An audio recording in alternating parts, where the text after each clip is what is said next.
రాజశేఖర రెడ్డి గారి మనవడు వైఎస్ రాజారెడ్డి గారి పెళ్లి జరుగుతున్న సందర్భంలో చాలామంది ఇన్వైట్ చేస్తున్న రాజకీయ నాయకుల్ని, అందులో భాగంగానే చంద్రబాబు గారిని కూడా పెళ్లికొచ్చి వాళ్ళని ఆశీర్వదించాలని కోరడం జరిగింది. చాలాసేపు రాజశేఖర రెడ్డి గారి గురించి, వాళ్ళ ఫ్రెండ్షిప్ గురించి, వాళ్ళ రాజకీయ ఇనిషియల్ ప్రస్థానంలో జరిగిన విషయాల గురించి అన్నీ గుర్తు చేసుకున్నారు, మాకు గుర్తు చేశారు. చాలాసేపు మాట్లాడాం, చాలా సంతోషం అనిపించింది. వచ్చి ఆశీర్వదిస్తామని మాటిచ్చారు.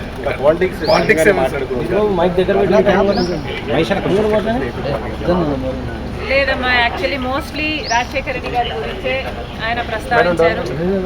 ఇనిషియల్గా వాళ్ళు రాజకీయాలు మొదలు పెట్టినప్పుడు వాళ్ళిద్దరూ కలిసి ప్రయాణం చేశారు. పొద్దున్న నుంచి సాయంత్రం వరకు వాళ్ళు కలిసే ఉన్నారు, జీప్లలో కలిసి తిరిగారు. ఇలాంటివన్నీ ఢిల్లీకి వెళ్ళారు. అప్పుడు చీఫ్ మినిస్టర్కి వాళ్ళిద్దరు కలిసి చేసిన ప్రయత్నాలు అయితేనేమి ఇలాంటివన్నీ చెప్పుకుంటూ వచ్చారు. మేడం, కాంగ్రెస్ పార్టీలో మీ పాత్ర ఎలా ఉండబోతుంది? మీకు ఎటువంటి పదవి మీరు అనుకుంటున్నారు వస్తుందని చెప్పి వాళ్ళు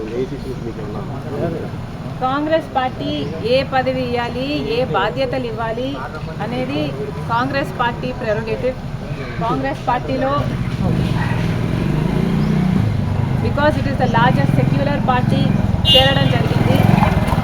రాహుల్ గాంధీ గారు ప్రధానమంత్రి అయితేనే మన దేశానికి మంచి జరుగుతుందని, కమ్యూనల్ వైలెన్స్లు తగ్గుతాయని రాజశేఖర రెడ్డి గారే రాహుల్ గాంధీని ప్రధానమంత్రిని మనస్ఫూర్తిగా చేసుకోవాలి అనుకున్నారు. కాబట్టి అదే జరగాలి, అది జరిగితేనే మన దేశానికి మంచి జరుగుతుంది అని చేరడం జరిగింది. ఇంకొకసారి చేరిన తర్వాత వాళ్ళ చేతుల్లో మనం పెట్టుకున్న తర్వాత వాళ్ళు ఎలా ఆదేశిస్తే అది నమ్మకంగా చేయాల్సి ఉంటుంది.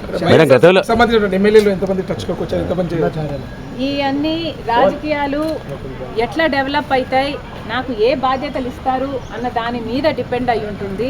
So we should all wait and see.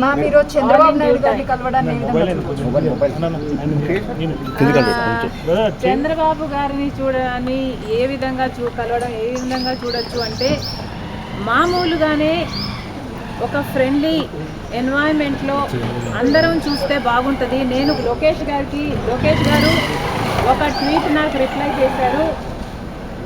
ఆ సందర్భాన్ని కూడా రాజకీయంగా చూడకండి. చంద్రబాబు గారికి ఒక క్రిస్మస్ కేక్ మాత్రమే పంపడం జరిగింది.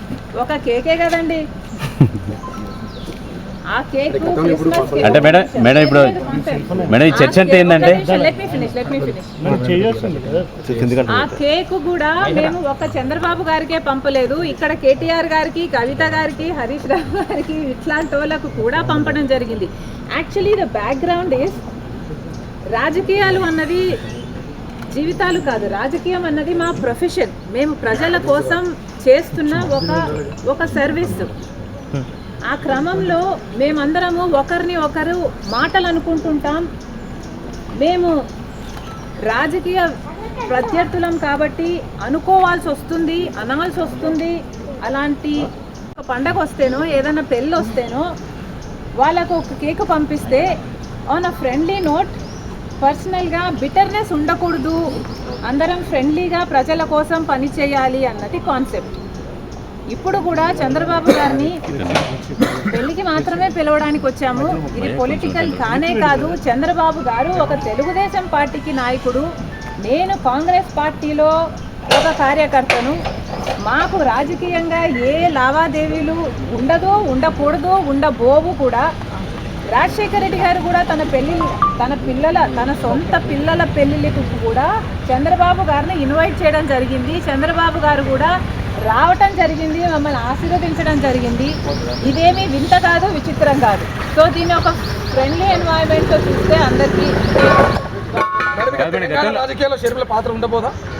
కాంగ్రెస్ పార్టీలో మనం పెట్టుకున్న తర్వాత కాంగ్రెస్ పార్టీ ఏ బాధ్యతలు అప్పగించినా ఆ బాధ్యతలు నేను నమ్మకంగా చేస్తానని ఆ రోజు చెప్పాను, ఈ రోజు చెప్పాను. మేడం, ఫ్రెండ్లీ రాజకీయాలు మేడం, మీరు ఫ్రెండ్లీ రాజకీయాలు కోరుతున్నారు. ఇప్పుడు అంతా ఫ్రెండ్లీ రాజకీయం ఉందా మేడం? ఒకవైపు మీ సోదరుడితో చంద్రబాబు నాయుడికి వైరం ఉంది, మీరేమో రాజకీయాలు అలా ఉండకూడదు అంటున్నారు. ఎట్లా మేడం? Not condoning anything.